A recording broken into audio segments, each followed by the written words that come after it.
Hello, আসসালামু আলাইকুম। আমি রাশেদ হাসান বলছি টোটাল আইটি সলিউশনের পক্ষ থেকে। তো গত ক্লাসে আমরা দেখিয়েছিলাম কিভাবে মেনু আর লোগো করতে হয়, মেনু আর লোগো সেকশন দেখিয়েছিলাম। তো আজকে আমরা দেখাবো একটা হেডার, তার নিচে কিছু ডেসক্রিপশন এবং ব্যাকগ্রাউন্ডে একটা স্লাইড, ব্যাকগ্রাউন্ড ইমেজ। তো চলেন আমরা শুরু করি। গত ক্লাসে যে কাজ যতটুকু করা ছিল আমরা সেটা কপি করে নিয়ে আসি।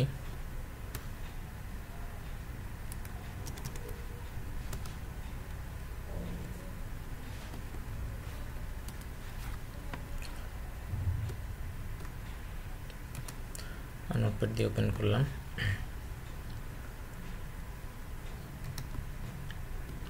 Move to other.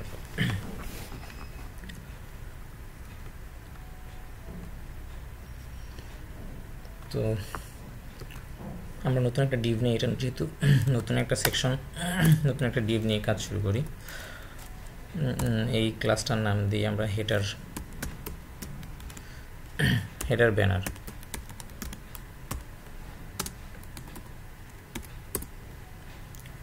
তার ভেতরে কন্টেইনার নেব।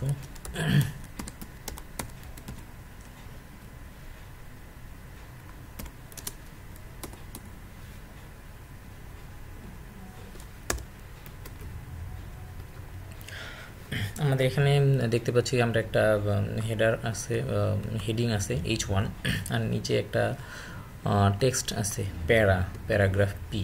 তো চলেন আমরা কল করি H1 পি। আমরা একটা ডিভ নিয়ে নিই।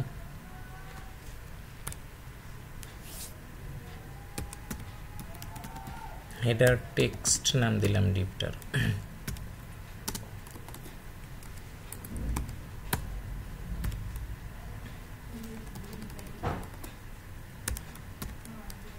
এতগুলো ডিভ নেওয়ার কারণ হচ্ছে, কোড করতে গেলেই আমি আপনাদেরকে এক্সপ্লেন করে দেবো, তাহলে আপনারা খুব ভালো করে বুঝতে পারবেন যে কী কারণে কোন ডিভটা কী জন্য নেওয়া হলো।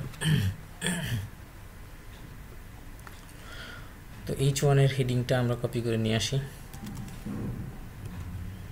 H1 এর টেক্সট H1 এর ভিতর দিয়ে দিলাম, প্যারার টেক্সটগুলা প্যারার ভিতরে দিয়ে দিলাম। চলুন এবার আমরা একটু রিলোড দিয়ে দেখি আমাদের সাইটটা কীরকম দেখায়। এইরকম দেখাচ্ছে, আমার লেখাগুলো মেনুর এখানে চলে আসছে। এটার একটা রিজন আছে, কারণ হচ্ছে যে আমি এখানে বলে দিই নাই, এই জন্য এই ফাঁকা জায়গা, যেই ফাঁকা জায়গাটুকু পেয়েছে এই ফাঁকা জায়গার মধ্যে আমার লেখা নিয়ে নিয়েছে। তো চলেন আমরা এখানে একটা কাজ করি।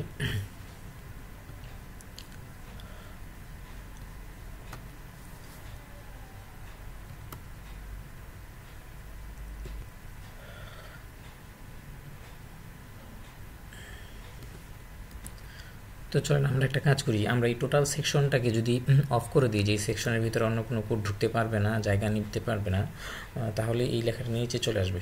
এই জন্য আমরা এই যে টোটাল ডিপটাকে ধরে আছে মেইন মেনু, এটাকে আমরা ওভারফ্লো হিডেন করে দিই, তাহলে আর ওভারফ্লো হিডেন হবে না। ওভারফ্লো করে একজনের ভিতরে আরেকজন ঢুকে যাবে না।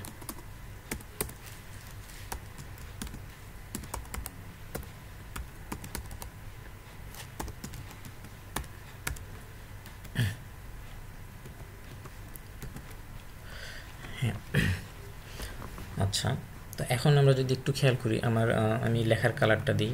H1 এর একটা সাইজ আছে এবং পি এর কালার হচ্ছে ব্ল্যাক। তো আমরা হেডার টেক্সটের কালার দিই। হেডার টেক্সট CSS এ নিয়ে আসব। যেহেতু আমরা এইচ এর কালার আলাদা হবে, দ্যাটস ওয়াই আমার এখানে স্পেসিফিক H1 কল করে নিই। H1 এর ভিতরে আমি এখন কালার দিয়ে দিব।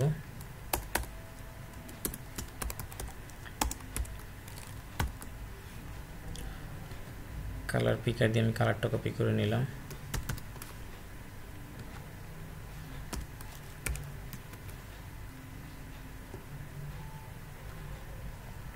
এবার চলেন আমার সাইটটা আমি একটু রিলোড দিয়ে দেখি।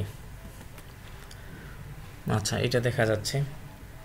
তো H1 এর সাইজ আমার লেখার সাইজ এখানে অনেক বড় দেখাচ্ছে আর এইখানে অনেক ছোট দেখাচ্ছে। তো আমি চলেন একটা সাইজ দিই লেখার। ফন্ট সাইজ, লেখার সাইজের জন্য font size code, font size আমি 30 পিক্সেল দিই।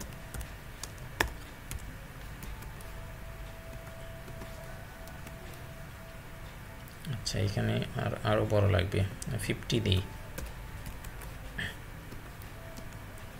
হ্যাঁ, এইবার মোটামুটি ঠিক আছে। এবার পি টেক্সটের একটা সাইজ দিই আমি। টেক্সটের সাইজ যদি আমাকে দিতে হয় ঠিক সেমভাবে আমাকে পিকে কল করে বুঝাই দিতে হবে যে পি এর মধ্যে এই সাইজটা হবে। দ্যাটস আমি এখানে পি দিব, দিয়ে ফন্ট সাইজটা কপি করে নিয়ে আসলাম। এইখানে শুধু সাইজটা চেঞ্জ করে দিই। আমি এখানে 20 দিয়ে দিই প্যারার সাইজ, দেখি কীরকম দেখা যায়। মোটামুটি কাছাকাছি আছে। তো চলেন এবার আমরা এই লেখাগুলোকে মাঝখানে নিয়ে আসি। আমরা যদি একটু খেয়াল করি তাহলে দেখব যে এটা একটা মানে পুরা জায়গা নেই। আমার যেমন একটা নির্দিষ্ট সাইজের মধ্যে নিয়েছি। আমি যদি এখানে দেখি যে হ্যাঁ, এটা প্রায় 770 পিক্সেল, এটা 770 পিক্সেলের ভিতরে আছে। আর আমার এখানে টোটালটা ভিতরে দেখাচ্ছে। তো আমি যদি টোটালটাকে 770 পিক্সেল দিয়ে দিই তাহলে এটাকে মাঝখানে নিয়ে আসতে পারবো। তো চলেন 770 পিক্সেল দিই, মূল ডিপটাকে দিয়ে দিই, মূল ক্লাসটাকে, যেই ক্লাসটা আমার H1 আর P কে ধরে রাখছে। একে যদি দিই তাহলে H1ও পাবে, Pও পাবে। তো হেডার টেক্সটে আমি উইডথ দিই 770 পিক্সেল, 770 পিক্সেল। আর মাঝখানে আনার জন্য ইউজ করব মার্জিন 0 অটো।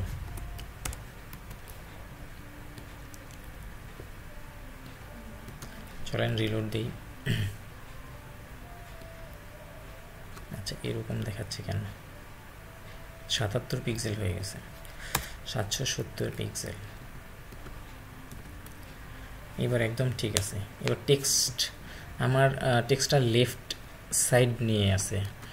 এইখানে যদি আমি দেখি যে না, আমার যেইটা নিচে চলে আসছে সেটা মাঝখানে শো করতেছে। যে কোনো লেখা মাঝখানে শো করার কোড হচ্ছে আমরা আগেই দেখছিলাম।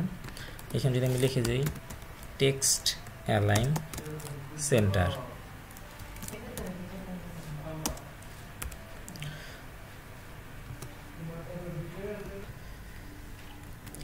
আচ্ছা, আমি মূল হেডার টেক্সটের মধ্যে টেক্সট অ্যালাইন সেন্টার লিখলাম এই কারণে যাতে আমার H1 এবং P দুইটাই টেক্সট অ্যালাইন সেন্টার হয়। তো চলেন আমি একটু রিলোড দিই। আমার লেখা হেডার এবং প্যারাগ্রাফের দুইটাই মাঝখানে চলে আসছে। তো এবার চলেন আমরা এক কাজ করি, ব্যাকগ্রাউন্ডে সেম ইমেজটা আমরা একটু দিই। তো আমরা এই ইমেজটা একটু কপি করে নিয়ে আসি, দেখি ইমেজটা কোথায় আছে, আমার কাছে আছে কিনা। তো চলেন আমরা আমাদের ব্যাকগ্রাউন্ড কীভাবে দিতে হয় দেখি।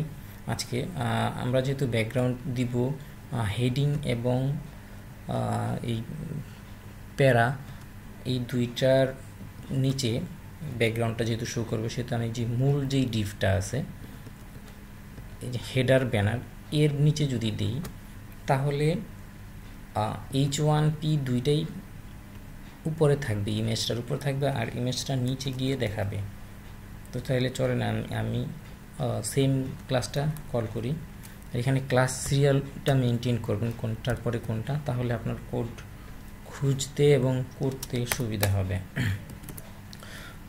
তো আমি যদি এইভাবে ব্যাকগ্রাউন্ড শো করতে চাই, মানে কোনো লেখার নিচে কোনো ইমেজ দেখাতে চাই, সেই ক্ষেত্রে ব্যাকগ্রাউন্ড ইমেজ HTML এ কল করতে হয় না, এটা CSS দিয়ে কল করতে হয়। তো CSS এ কীভাবে ইমেজ শো করাইতে হয় চলেন দেখাই।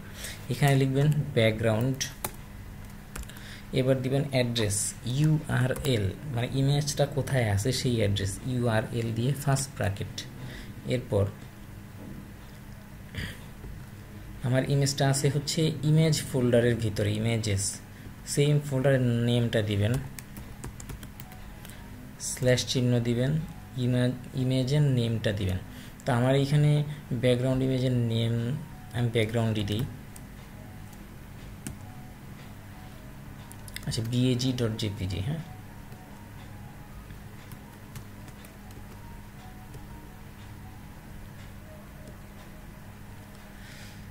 কন্ট্রোল ভি দিলাম, সেমিক্লোন দিয়ে শেষ করলাম।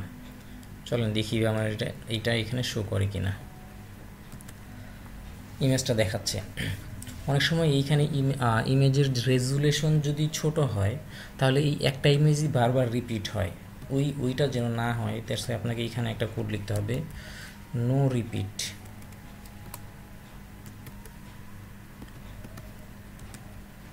আমার এখানে কোনো কিছু শো করতেছে না। আমি যদি একটু খেয়াল করি যে আমার এখানে টোটাল ইমেজটা দেখা যাচ্ছে, উপরে একটা জায়গা ফাঁকা আছে, নিচে একটা জায়গা ফাঁকা আছে, আর ডানের বাইরে তো আমি একটা নির্দিষ্ট উইড দিয়ে মাঝখানে এনে ফাঁকা করেই নিলাম।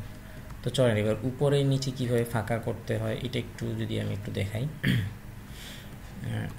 এইখানে যে কতগুলো ডিভ নিছি, এই ডিভগুলো নেওয়ার রিজনটা এখন বুঝতে পারবেন। আমি যদি এখন এই হেডার টেক্সটে প্যাডিং দিই তাহলে উপরে নিচে ফাঁকা জায়গাটা পেয়ে যাবে। হেডার টেক্সট চয়নটা প্যাডিং দিই, উপরে নিচে দিই 150 পিক্সেল।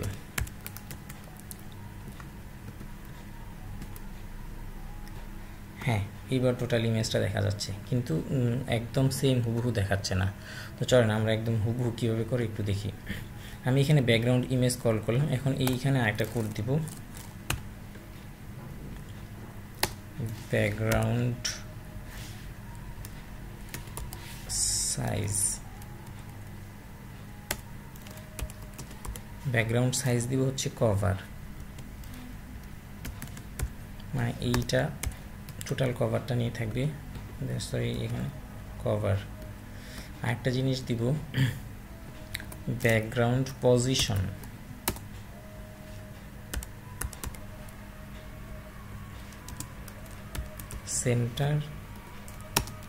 সেন্টার, মানে ইমেজটা উপরে নিচে ডাইনে বাঁয়ে সব দিক থেকেই যেন সেন্টারে থাকে।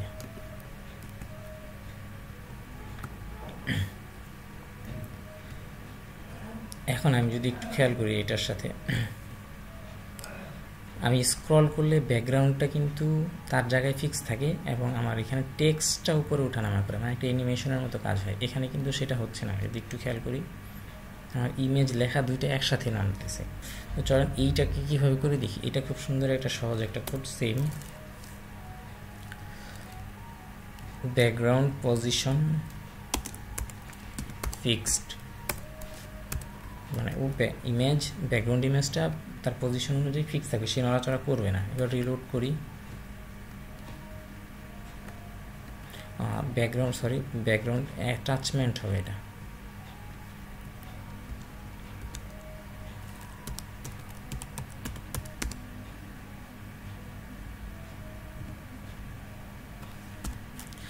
Background attachment fixed.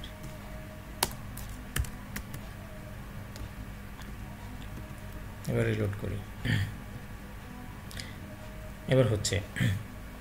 তো চলেন আবার এইখানে আরেকটা জিনিস আছে, আমরা যদি একটু খেয়াল করি যে আমার হেডিংয়ে যে লেখাটা আছে এটার একটা শ্যাডো আছে, একটা ডিজাইন আছে সাদা রঙের। এইটা কীভাবে দিব? এটার কোড হচ্ছে টেক্সট শ্যাডো। বুঝছেন, আমরা টেক্সট শ্যাডো দিই, যেহেতু H1-এই শুধু শ্যাডোটা হবে সেহেতু আমরা H1-এই দিব।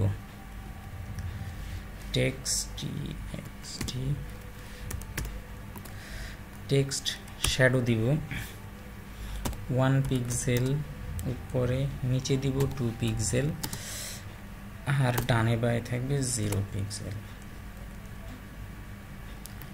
চলেন এবার দেখি, সরি এখানে কালার কোড দিইনি আমি।